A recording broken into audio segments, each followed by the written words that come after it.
네, 오늘 위즈웨이브 이권희 대표님과 이야기 나눠보겠습니다. 어서 오세요. 예, 안녕하세요. 네.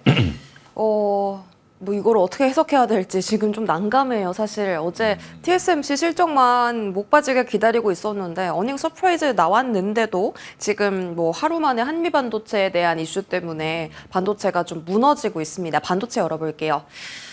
자, 반도체 오늘 좀 이야기가 많은데 일단 TSMC가 3분기 순이익이 54%나 늘었습니다. AI에 대한 영향이라고 볼 수 있겠고 엔비디아 AI 칩을 다 지금 TSMC가 만들고 있기 때문에 앞으로도 TSMC 실적 뭐 보장 받은 거죠. 역대 최고 전성기 맞은 TSMC 만들어주는 기업인데 을이 아니라 갑이죠. TSMC가 없으면 돌아가지가 않습니다. 뭐 고성능 컴퓨팅 분야, 그러니까 AI 반도체 50%나 지금 매출 비중 나타내고 있고 애플, 뭐 시가총액 제일 큰 IT 기업들 다 지금 TSMC가 고객사로 두고 있기 때문에 실적이 잘 나올 수밖에 없는 것 같습니다. 다음 화면 또 볼까요? HBM 수요 및 공급 전망 보시면 여전히 수요가 더 높습니다. 공급이 주황색 바고 수요가 이 회색 바인데 화면에서는 잘 안 보이네요. 수요가 공급보다 조금 더 이렇게 높거든요. 그럼 여전히 뭐 HBM 관련 기업들은 이 시장에서 매출은 확보했다라는 건데요. 대표님, 지금 이 상황을 좀 어떻게 받아들여야 돼요? 이거 일시적인 급락일까요? 아니면 기회로 잡아야 되는 걸까요? 근데 뭐 항상 그동안 하이닉스가 14만 원대를 갔을 때도 기회라고 말씀드렸던 부분인데 지금도 저는 기회라고 보고 있고요. 너무 지금 보면 좀 부정적으로 얘기하는 분들의 발언들이 더 잘 들리는 시기로 저는 보고 있고 오늘도 한미 반도체 보고서를 보면 뭐 내용은 그닥 나쁜 내용은 없고 이제 앞으로 이제 뭐 기대가 되긴 하는데 목표가를 본인이 너무 높게 써놨던 거를 현실화 시킨 거죠. 지금 주가가 좀 많이 조정을 받았으니까. 그러니까 본인이 반성하는 걸 써야 되는데 사실은 그냥 목표가만 확 내려버리니까 내용 그거 자체가 부각이 되는 그런 모습이다라고 보면 될 것 같고요. 그러면 본인이 그 당시에 30만 원대를 얘기했던 거를 왜 그렇게 얘기했는데 지금 네. 그렇게 안 되는지 뭐 이것도 좀 써놨으면 좋겠는데 그런 거는 없더라고요 보니까. 그래서 저는 그래서 지금 여전히 지금 HBM 수요는 탄탄하다는 거를 TSMC를 통해서 간접적으로 알게 되고 있는 상황이고 네. 최근에 이제 그 반도체 겨울 얘기하고 그다음에 우리나라 국내 애널리스트 보면은 목표가 줄 하향을 삼성전자, 하이닉스 모두 하향했던 쪽의 얘기를 보면 HBM 수요와 공급이 안 맞아서 공급이 더 많을 거다라는 얘기를 하면서 지금 목표가 하향을 하고 이렇게 했었죠. 네. 근데 지금 HBM, 엔비디아에서 쓰는 HBM이 지금 부족한가 많은가 보면 부족하죠, 여전히. 예, 부족하고 그다음 삼성전자가 진입을 못했고요. 그들이 계산했던 애널리스트를 계산했던 거는 뭐 삼성전자의 생산 계획, 그다음에 뭐 SK 하이닉스의 생산 계획, 마이크론의 생산 계획 총량을 합쳐서 그다음에 엔비디아가 계획하고 있는 물량까지 다 더했을 때, 뭐 그다음에 중국이라든지 다른 빅테크 회사들이 쓰는 것까지 다 더했을 때, 남아 이렇게 얘기를 했던 거거든요. 생산 계획은 원래 항상 과하게 잡는 거고. 뭐 그분들도 그건 다 알겠지만 지금 근데 삼성전자가 예상대로 움직여주지 않고 있기 때문에 아마 내년 상반기까지는 굉장히 타이트할 가능성이 높다라고 보고 있고요. 그럼 당분간은 하이닉스 중심의 시장이 이어질 수밖에 없고 여전히 반도체가 아니라 이제는 그냥 AI, HBM 관련주만 보시는 게 맞을 것 같습니다. 그러니까 뭐 애널리스트들이나 이제 전문가들이 재작년부터 디램이라든지 랜드도 돌아설 거다라고 얘기했는데 사실은 뭐 조금 돌아서려다가 지금 전체 총량이 늘어나지 않고 있는 상황이고요. 여전히 지금 B2B 단으로 움직이는 AI 반도체 칩만 움직이고 있기 때문에 좀 섹터를 좁혀서 몇 번 말씀드렸지만 별로 볼 주식은 많이 없습니다. 지금 반도체에서. 그러면 SK 하이닉스 중심으로 해서 그 밸류체인 라인만 보시면 될 것 같습니다. HBM 중심으로 보면 된다라고 하셨는데 사실 조금 무서운 게요. 엔비디아도 지금 뭐 차트 보면 오르기만 했지 거의 조정받은 적이 없잖아요. 예. 이제 그래서 뭐 밸류에 대한 논란도 좀 슬슬 나오고 있고 이 정도면 너무 많이 올라서 조정 나오는 거 아니냐. 근데 엔비디아가 주가가 꺾이면 사실 국내 반도체 종목들도 다 하락 영향을 좀 받잖아요. 이런 밸류 문제는 지금 어떻게 판단을 해야 될까요? 매도 시기일까요? 뭐 엔비디아가 빠진다는 전제하에서 말씀을 하시는 건데 엔비디아가 빠질 일은 지금 별로 없는 것 같고요. 너무 높은데도요, 주가가? 그거 주가가 높다라는 건 어떤 기준인지 모르겠는데, 그러니까 실적이 가이던스를 어떻게 보느냐에 따라 달린 거기 때문에 네. PER을 어떻게 계산하느냐 이렇게 계산해 보면 엔비디아보다 높은 회사들도 많죠. 그래서 지금은 이제 이걸 3년치를 땡겨왔냐, 2년치를 땡겨왔냐 이런 것들에 따라 다른 거기 때문에 지금 현재 독점 기업입니다. 거의 뭐 AMD라는 회사가 존재하긴 하지만 AI 반도체 관련돼서는 거의 93% 가까이 다 엔비디아 것만 쓰고 있기 때문에 블랙에 관련해서 지금 뭐 오늘 TSMC와 예전에 안 좋아서 지금 티격태격해서 삼성전자가 반사 이익을 받을 거다부터 시작해서 여러 얘기가 나오고 있는데 네. 그래도 TSMC가 아까 얘기했던 것처럼 갑이죠. 사실은 지금 엔비디아 입장에서는 TSMC가 얼마 전에 가격 올려달라고 했을 때 그냥 올려줬습니다. 그냥 올려달라는 대로 올려줘야 되는 상황이에요. 지금 현재는. 그러면 그만큼 지금 엔비디아나 TSMC가 지금 너무 시장이 좋은데 ASML과는 완전 상반되죠. 그래서 저는 그 얘기를 해드리고 싶은데 ASML이 안 좋은 거는 오히려 우리나라나 이제 반도체 전체 업황에서는 좋습니다. 네. 투자를 그만큼 지금 안 하고 있다는 거고 공급 과잉이 나올 가능성이 없다라는 거죠. 그러면 재고는 점점 줄어들 거고요. 앞으로 조금만 시장이 이제 그 소비단에서 돌아선다라고 하면 생각보다 이제 디램이라든지 랜드가 수요가 폭발할 가능성도 있다. 뭐 공급이 부족할 가능성도 있는 거죠. 그러니까 지금 너무 안 좋은 것만 보시면 계속 안 좋게 보입니다. 예. 그렇죠. 근데 뭐 네. 지금 시장이 반응하는 게 안 좋은 이슈에만 반응을 하고 있으니까 네. 갖고 계신 분들 불안하실 거고. 불안하면 네. 그냥 다 팔면 되죠. 그죠? 근데 너무 예. 손실이 크니까 또 팔기가 조금은 그러니까 그런 불안을 항상 이기고 주식을 투자해야 돈을 뭐 버는 거기 때문에 하루하루 주식시장을 그렇게 예민하게 받아들이면 사실은 주식 투자를 안 하는 게 맞는 겁니다. 냉철하시네요. 예. 그 TSMC랑 엔비디아 균열이 있다고 좀 말씀 주셨는데 뭐 그 파운드리 자리를 좀 삼성전자가 비집고 들어갔으면 좋겠다라는 생각이 있는데 뭐 가능성도 있을까요? 뭐 얘기가 나온 거는 이제 일부 보도 매체, 전문 매체에서 보도했다라고 하는데 그거는 확인된 건 아니고요. 네. 그냥 약간 우리나라의 단독과 비슷한 그런 기사라고 보시면 될 것 같고요. 그 내용도 근데 보면 지금 TSMC가 엔비디아의 GPU도 만들고 그다음에 또 패키징도 같이 하죠. 코어스 방식으로 패키징도 같이 하는 상황이고. 근데 이제 이 GPU 만드는 거의 일부 물량을 좀 띄어서 엔비디아가 그러니까 TSMC가 과부하가 걸려 있고 그다음에 이제 생산도 빨리빨리 못 하다 보니까 그러면 그 삼성에 줘볼까 이렇게 얘기를 하는 거고요. 대신에 TSMC에 만약에 100원을 줬다라고 하면 삼성전자한테는 70원, 80원 주겠다라는 걸로 협상 중이다라는 이제 추측성 기사인데 추측성 보도인데 뭐 그거라도 삼성전자가 받는다라고 하면 삼성 파운드리 입장에서는 엔비디아와 거래를 트기 시작했다는 것 자체가 의미가 있기 때문에 주가에는 영향을 좀 줄 수는 있겠습니다만 아직은 좀 더 확인이 필요할 것 같습니다. 알겠습니다. 자, 지금 또 하이닉스가 다음 주 목요일 실적 발표 앞두고 있거든요. 근데 실적 뭐 좋을 거라고 지금 이야기 나오는 상황이라서 오히려 오늘을 저가 매수의 기회로 삼으면 어떨까? 이 반응은 어떨까요? 그러니까 이제 재밌는 현상인데 한미반도체 어제 실적도 어마어마하게 잘 나왔죠. 네. 예. 근데 주가는 또 밀리고. 네. 예. 하이닉스도 아마 실적 굉장히 잘 나올 겁니다. 그러면 결국에는 하이닉스에 납품을 했던 게 한미반도체니까. 그러면 지금 보면 하이닉스도 실적이 잘 나올 텐데 그걸 확인하고 올라갈지 아니면 확인하고 또 떨어뜨릴지는 좀 지켜봐야 될 것 같고요. 근데 전체적인 분위기를 보면 마이크론과 하이닉스가 추세가 거의 같이 움직였는데 어제 마이크론은 또 오히려 들어 올렸거든요. 그러면 마이크론의 추세를 따라간다라고 보면 우리나라 하이닉스가 2등 업체인데 지금 HBM은 1등 업체죠. 근데 지금 마이크론과 좀 다른 결로 갔다는 거는 언제든지 뭐 방향은 바뀔 수 있다. 그래서 저는 오늘은 좀 일시적으로 외국인들의 매도가 좀 나오면서 하락하는 걸로 보이고요. 충분히 뭐 이번 올해 안에 20만 원 이상에서 움직일 가능성이 높다고 보고 있습니다. 알겠습니다. 장비주 질문을 해볼 텐데요. 그 네덜란드 ASMPT랑 지금 뭐 하나정밀기계 등등이 TC본더 시장에 뛰어들고 있는데 뭐 그런 부분에서 한미반도체가 점유율을 뺏긴다든지 영향도 있을까요? 뺏기겠죠, 당연히. 그럼 주가 영향은요? 주가도 당연히 그럼 그 정도는 제가 볼 땐 거의 다 반영됐다라고 보고 있고요.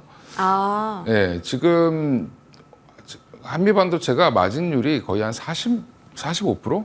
와. 예. 반을 장비를 남기네요. 팔아서 예, 40% 이상을 받는다는 거는 하이닉스 입장에서는 돈을 지금 많이 지불하고 있는 거죠.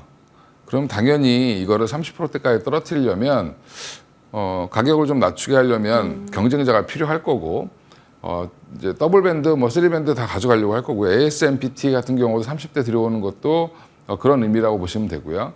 또 이제 그 경쟁자를 하나 더 붙인 거죠. 하나 정밀 기계를 붙인 건데 그쪽도 지금은 뭐 테스트도 하고 있고 TC 본딩 장비도 테스트하고 있고 2.5D 패키징 관련된 장비는 또 같이 공동 개발한다라고 얘기를 하고 있거든요.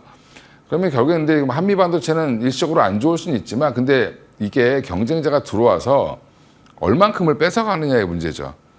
지금 엔비디아 경쟁자가 있죠. AMD가 있는데 마켓시어 10%도 못 가져가고 있거든요. 근데 이제 만약에 하나정밀 기계라든지 여기 ASMPT가 한미 반도체 거를 얼마나 뺏어갈 수 있는지가 중요할 것 같고요. 근데 한미 반도체가 제가 볼 때는 당분간은 70% 이상은 유지할 수 있기 때문에 네. 지금은 조금 약간 그런 충격, 독점하다가 이제 경쟁자가 생겼다는 충격 정도는 계속 반영시켰다라고 보고 있고 그러면 10만 원 전후에서 저는 한미는 바닥 잡고 올라갈 가능성이 높다라고 보고 있습니다. 오늘 매수도 가능하다라고 보세요? 뭐 사고 싶으시면 사면 되는 거고, 예. 아니, 그거는 좀 이제 알아서 명확하게 해야지. 답변해 주시면 안 돼요? 아니, 그러니까 오늘 내일 이게 중요한 게 아니라 흐름을 보고 사시면 되는데 10만 원 밑으로 빠지면 완전 기회다 이렇게 말씀드리겠습니다. 알겠습니다. 반도체 이야기 마무리 짓고요. 바이오로 넘어가겠습니다. 뭐 제약 바이오 섹터는 지금 기술 플랫폼 종목들 막 오르다가 어제 오늘은 그 코로나 관련해서 진단 키트 종목들 그리고 뭐 치료제 종목들이 많이 오르고요. 이거 제가 정리한 건데 사실 그 기술 이전 그 계약 체결 기대감 있는 종목들도 있지만 이렇게 개별 이슈 있는 종목들이 최근에 좀 많이 올라왔어요. 비만 치료제 안에서도 뭐 페노피브레이트라는 물질 관련주들도 막 올라가고 기술 계약 체결 기대감 있는 종목들은 뭐 에이프릴 ABL, 한올 바이오파마, 뭐 리가켄 바이오 많잖아요. 순환매가 좀 돌고 있는 것 같은데 아직 계속 이 제약 바이오의 그 상승 추세는 여전히 유효하다고 보세요? 지금 대안이 없죠. 지금 돌고 돌아 바이오라 그러는데 네. 네.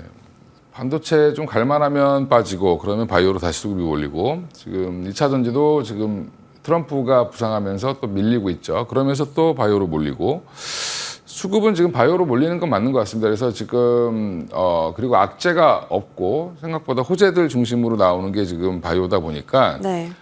전에도 몇 번 말씀드렸지만 아마 올해 하반기 내년 한 1, 2월 3월에 공매도 재개가 된다라고 하면 그 전까지는 뭐 계속 좋은 흐름 이어갈 가능성이 높지 않을까 생각하고 있고요. 그래서 가지고 계신 분들 뭐 한올바이오를 갖고 계시든 ABL을 갖고 계시든 뭐 조금은 더 끌고 가시는 게 좋을 걸로 보고 있습니다. 그러면 대표님 생각하시기에 반도체의 저가 매수와 지금 제약바이오를 쫓아가는 건 어떤 쪽에 더 매력 있다고 보세요? 그건 답을 참 하기 어려운 건데 제가 항상 두 섹터를 같이 가져가라고 말씀드렸는데 바이오가 없다라고 하면 지금이라도 편입을 하시는 건 맞고요. 반도체는 저가 매수 없는 분들은 저가 매수로 접근하시기 충분히 좋죠. 그래서 지금 내가 비중이 어떠냐에 따라 다른 것 같습니다. 바이오가 많으신 분들은 바이오 일부 이익 난 거 덜어서 반도체 저가 매수로 지금 나눠서 하시는 것도 괜찮은 방법인데 지금 바이오도 지금 사실 신고가를 내는 종목들이 많죠. 네. 그러면 신고가 내는 종목들을 비중을 조금씩 줄이신 것도 가능한 거다. 근데 끝까지 보고 싶으면 한번 또 확인하고 싶은 것도 괜찮은 거니까 지금은 추세가 좋은 종목들, 시총이 오히려 큰 종목들이 더 잘 가는 시장이다라고 저도 보고 있습니다. 그래서 특히 바이오 쪽은. 네. 왜냐하면 믿음이 안 가는 종목을 잘 안 살라 그러죠. 네. 예, 그래서 적어도 5천억 이상 되는 종목들 중심으로만 보시는 게 맞을 것 같습니다. 5천억 이상 시가총액 좀 중요하게 좀 보는 것 같고요. CDMO 쪽도 오늘 또 괜찮은데 삼성 바이오로직스도 2.6% 상승하고 있고 뭐 생물보안법은 뭐 대선 누가 되든지 사실 상관없이 계속 진행되는 재료잖아요. 긍정적으로 보세요, 이쪽도. 근데 이제 그게 상원에서 아직 통과를 안 시키고 있죠. 네. 그래서 이거는 아마 대선 끝나고 할지도 모르겠고요. 계속 지금 중국과의 협상 카드로도 쓸 수 있기 때문에 지금 상원에서 조금 좀 잡아놓고 있는 것 같습니다. 그래서 그 여전히 이슈는 계속 지금 뭐 살아있는 거니까 계속 좋을 수 있다라고 보고 있고요. 그러니까 매매를 하실 분들은 바이넥스 같은 거 이제 하시면 좋을 것 같고, 뭐 지금 ST팜이라든지 그 외에 이제 삼성바이오로직스는 좀 끌고 가셔도 괜찮을 것 같습니다. 알겠습니다. 다른 제약바이오 쪽에 좀 이슈가 있다면 뭐 지금 시가총액 큰 종목들이 다 약간 조정 나오고 있거든요. 알테오젠. 오늘은 그러니까 지난번에 펩트론이 한번 급등을 했고 그다음에 네. 좀 쉬고 있죠. 그럼 이제 장기 지속형 플랫폼 관련된 일라이 릴리와의 그런 것들 때문에 기대감 때문에 먼저 선반영을 했다라고 보면 오늘은 뭐 경영권 분쟁 때문인지 아니면 뭐 비만 치료제 때문인지 모르겠지만 한미약품이 오늘 장 초반에 굉장히 급등을 했습니다. 맞아요. 예, 그래서 이제 제가 그냥 이제는 치료제를 보려구나 이렇게 생각했더니 또 갑자기 이제 한미약품이 뜨는데 그러니까 이렇게 지금 관심이 계속 돌아가면서 올라오기 있기 때문에 그 후보군들을 좀 잘 정리를 해놓으실 필요가 있을 것 같고요. 오늘 뭐 이제 한미사이언스도 올라가기 때문에 이게 경영권 분쟁 이슈인지 아니면 진짜 비만 치료제 이슈인지 그거를 좀 확인해 보실 필요는 있을 것 같긴 한데 한미약품이 11월 초에 또 비만학회에서 발표를 하나 하기 때문에 아마 한미약품에 대한 관심도 좀 높아지지 않을까 생각하고 있습니다. 그럼 비만 치료제는 쭉 관심 가져야 돼요. 지금 시점. 롱텀으로 갖고 가야 되는 테마라고 보고 있습니다. 그러면은 탑픽은요? 비만 치료제 제일 좋은. 지금은 탑픽을 얘기하기에는 좀 그런데 네. 한미약품이 일단은 탑픽이 될 것 같아요. 주가상으로는 덜 올랐기 때문에 비만 이슈를 전혀 반영시키지 않았죠. 네. 다른 거에 비해서. 물론 이제 경영권 분쟁이 어떻게 되느냐 뭐 이런 것들은 좀 배제하고 말씀드리는 거고요. 지금 펩트론은 이미 좀 한번 시세를 줬기 때문에 좀 쉬어가는 국면이 좀 나올 가능성도 있고 인벤티지 랩은 어디랑 이제 뭘 어떻게 하느냐 이제 이런 것들 이 아마 기대감은 좀 있을 텐데 변동성은 좀 클 수 있습니다. 그래서 인벤티지 랩은 예전의 펩트론 같은 모습인 거죠, 지금. 네. 그래서 그렇게 좀 보시면 되고 나머지는 이제 여기 나와 있는 대로 좀 보시면 되는데 저는 나머지 종목들은 그닥 그렇게 관심이 없어서 이제 종목을 좀 많이 안 보는 스타일이라 그래서 요 위에 종목만 보시면 될 것 같습니다. 알겠습니다. 바이오에 대한 견해도 들어봤고요. 마지막으로 화장품 좀 오랜만에 볼게요. 외국인이 오늘 코스맥스랑 아모레퍼시픽 담는 거 오프닝에서 봤는데 화장품 수출액 성장률 추이가 뭐 이거는 그 연도별이긴 한데 올해 계속 그 영업이익률이 올라가죠. 사실 화장품에 대한 시선은 그 최근 몇 달 동안 많이 거쳐 있었어요. 그런데 화장품이 3분기에 호실적 좋을 거다. 그러니까 실적 좋을 거다라는 이야기도 있고 4분기에 워낙에 소비 이벤트가 많기 때문에 다시 화장품이 돌아올 거다라는 이야기도 많거든요. 화장품은 뭐 지금 시점에서 투자를 해도 괜찮다. 어떻게 보세요? 그러니까 설왕설래가 있죠. 근데 여전히 화장품 시장 잘 성장하고 있고요. CLSA에서 나온 리포트도 저도 한번 보고 다 봤는데 네. 일단 분위기는 뭐냐면 수출 데이터에 너무 예민하게 반응을 하시는 거예요. 그러니까 지금 보면 10일짜리, 뭐 한 달짜리 이런 거 나올 때마다 화장품 전체가 늘었냐 안 늘었나, 뭐 어느 회사가 많이 팔았나 이런 거 자꾸 확인해 보시는데 그건 좋은데 큰 흐름을 보면 지금 미국의 화장품이 잘 팔려서 미국 향이 좋다 이렇게 다들 얘기 많이 들으셨죠. 뭐 실리콘2가 가장 대표적인 종목인데 미국의 점유율이 혹시 얼마나 되는지? 네? 미국 시장에서 한국 화장품 점유율이 얼마나 되는지 혹시?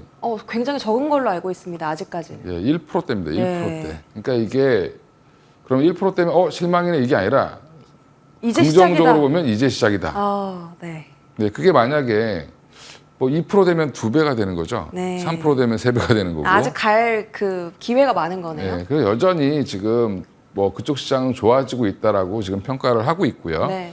근데 이제 항상 고춧가루가 되는 게 이제 중국인데 중국이 살아날 거라는 기대가 있다가 또 갑자기 없다가 이게 계속 반복되기 때문에 여전히 지금은 미국향이 좀 강한 종목들 중심으로 보시면 좋을 것 같고요. ODM은 뭐 한국콜마, 코스메카 코리아 정도, 그 다음에 지금 실리콘2를 보시는 게 맞지 않나. 여전히. 오히려 지금 화면에 보시는 것처럼 실적 호조 종목들은 다 ODM 업체들이 자리를 하고 있거든요. 실리콘2보다는 뭐 이쪽 종목 투자하는 건 어때요? 실리콘2가 못 가면 저 종목들 다 빠질 겁니다. 그냥 대장주의 성격으로서? 알겠습니다. 실리콘2 정도 보고 네. 오늘 그 실적 사실 부진 종목에 있는 게 아모레퍼시픽과 LG생활건강인데 이 종목들 오늘 또 외국인이 담고 있거든요. 이제 워낙 많이 빠져 있으니까 일시적으로 아모레퍼시픽 같은 가격 경우는 매력? 또 이제 가격 매력도 있고 코스알엑스 관련돼서 또 기대감이 있는 게 지금 아모레퍼시픽이니까 뭐 그 정도로 보시면 되고요. 개인들이 들어가기에는 조금 애매하지 않겠나 보고 있습니다. 알겠습니다. 중국 관련해서는 뭐 볼 거 없어요. 관군제도 있고 경기부양책도 있어서 소비 촉진하고 있잖아요. 지금 근데 중국 경기 부양책이 이제 구체적인 숫자들이 안 나오고 있고 아직까지 이제 채권을 얼마나 발행해서 얼마나 뿌릴지 이런 것들은 전혀 나오지 않고 있습니다. 그리고 중국이 워낙 경제가 커져서 이게 얼마를 뿌려야 효과가 있을까? 이것도 사실은 좀 의문점이 있고요. 그래서 아직은 좀 말로만 때우고 있는 중이기 때문에 통화 정책 나오고 지금 재정 정책이 안 나오고 있죠. 그러면 적극적인 재정 정책이 안 나오면 조금 시장을 좀 지켜보려고 할 수밖에 없기 때문에 조금은 좀 보시면서 중국 시장이 어떻게 돌아가는지 확인을 좀 해봐야 될 것 같습니다. 좀 명확한 숫자가 나와야 한다라고 말씀 주셨고요. 화장품에 대한 의견까지 들어봤습니다. 위즈웨이브 이건희 대표와 함께했습니다. 고맙습니다. 네, 감사합니다.